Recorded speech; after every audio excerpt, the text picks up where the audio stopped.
My name is Patricia Hepburn-Moody, and I'm the Patient Navigator here at the Beatrice Welters Breast Health and Navigation Program at NYU.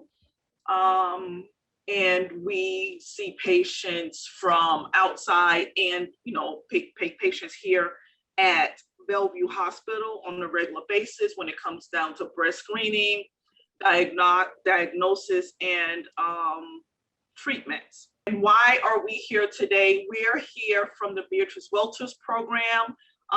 Ms. Welters was breast cancer. She is a breast cancer survivor, and she used to be the ambassador for Trinidad and Tobago. Her and her husband owned an insurance company several years ago, and they sold it. Mrs. Welters wanted to continue to assist women who didn't have the same services as she had when it came down to breast cancer treatment. So she formed this program, and here we are today. So we're here to talk to women about the risk of breast cancer and to inform women about the available resources for breast cancer screening, and to present information to women on how to overcome the barriers of breast cancer and navigate in the New York City healthcare system. So breast cancer is a disease in which a malignant cancer cells form in the tissue of the breast and damages the cells. So in the very first one you see on the to your left, you just see one cell that has been infected.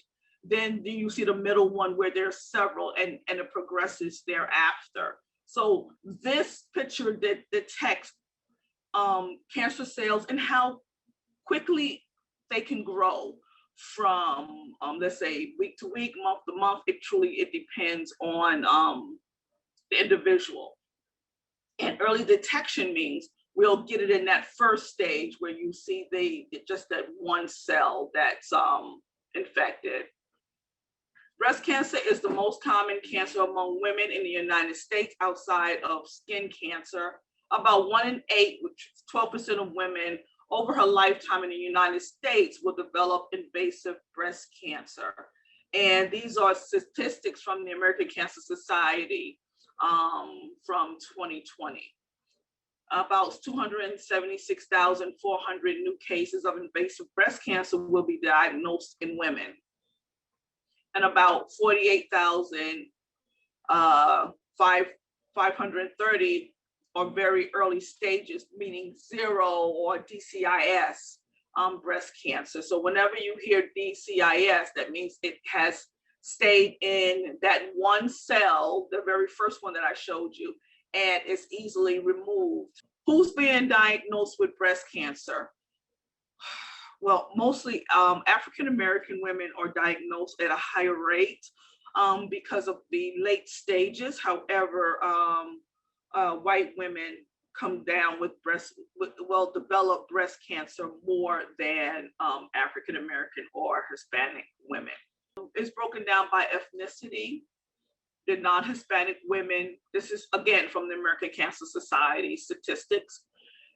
Non-Hispanic women, 13.1% of developing, and their mortality is 2.2%. Non-Hispanic Blacks, you can see how it's 11.1 opposed to 3.1. Asian Pacific, 10.3 opposed to 1.1. And Hispanics is 9.8 opposed to 1.5 of developing, and the mortality rate of breast cancer, mortality, who lives and who dies from breast cancer. Risk factors are anything that can increase or decrease a person's chances of getting this breast cancer. 90% of women with breast cancer have no detectable risk factors. So that means some people say, well, I don't have cancer in my family. And then there's someone who gets breast cancer. Some women have a family history of breast cancer, and it will skip. It not necessarily will go to the next generation. Maybe the next generation, those women's children will have breast cancer in the future. So you can't really say no one can get breast cancer just because there is it not in your family. The main risk factors of breast cancer are things that you cannot change: race and ethnicity, certain inherited genes. Like I said, some people you do have the genes for getting breast cancer. Family history, breast density. Breast density is women who most likely who did not have children at a certain age, and their breasts are more dense than those who had children. So they cannot see through your breasts. Your breasts are really, really dense. So that's when they will ask for an MRI or an ultrasound of your breasts. Hormones, hormone therapy after menopause, alcohol intake, obesity, limit exercise, and not having children. Yes, men do get breast cancer also, so that is important to let people know. Maintain healthy weight. Of course, alcohol and limit your alcohol and exercise. Cancer screening is looking for cancer before a person have symptoms. So if your doctor told you, okay, you're 40 now or above, you should go and get your screening mammogram. After your screening mammogram, if there's nothing seen, nothing detected, you'll go back in a year or 2 years. If there is something detected, does that mean you have cancer? No. That means you probably have calcifications. You may have a cyst, which can be eliminated, can be fixed. If for better words, you can survive that. So that isn't considered cancer. This can help find cancers at an early stage. When cancer is found early, it may be easier to treat. By the time symptoms appear, cancer may have begun to spread. So it's important to go for your screening, your initial screening, and go every year thereafter. You can still do your self-breast exams. There have been instances where individuals' partners found the cancer in a woman's breast. So still do your self-breast exams, still have your clinical exams, especially when you go into your GYN, and have your mammograms. Women should have a clinical breast exam every 3 years, starting at age 20. Clinical breast exams are done by your GYN doctor. So what she'll do is she'll just feel your breast, see if there's anything there that they can pick up, and if they feel you need to go and get a mammogram before the age of 40, that's the referral that she'll send you to. Yes, please go to that exam. Women ages 40 to 69 should have a mammogram on a yearly basis. And women 70 and older continue to get a mammogram on a yearly basis as long as it's good for your health.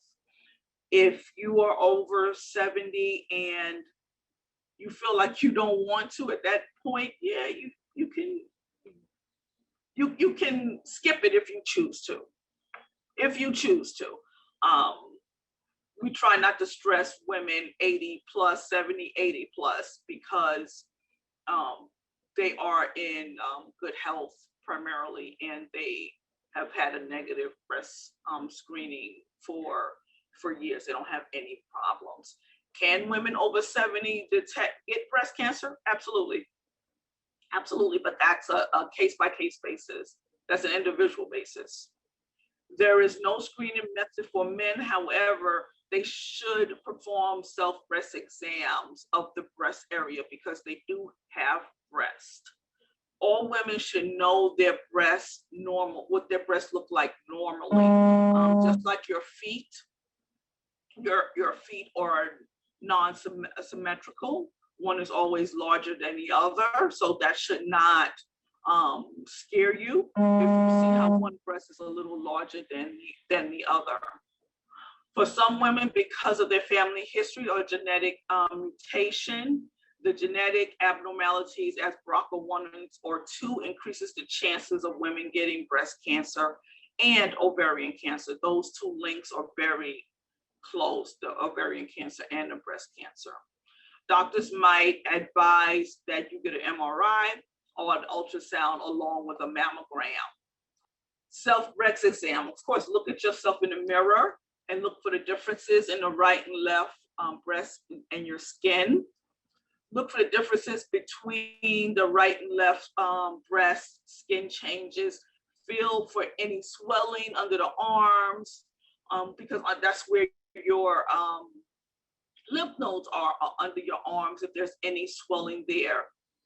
Regarding skin changes, if you notice any unusual swelling, discoloration, or nipple discharge, these would be defined signs that you should seek medical attention as soon as possible. Now, nipple discharge, this is outside of you breastfeeding. If you're breastfeeding, of course, you're going to have nipple discharge on your breast. Feel under the arms if you feel any lumps there under the skin, not above the skin. And during your physical, so the doctor is just looking for any anything. Look, it feels like a rock, something that's not moving under your skin. So the doctor would want you to proceed with additional testing if anything is found. Most importantly, remember that all women are at risk of getting older and compounds, which compounds the risk of breast cancer. So you know your risk is screening, know what is normal for you, and make healthy lifestyle choices.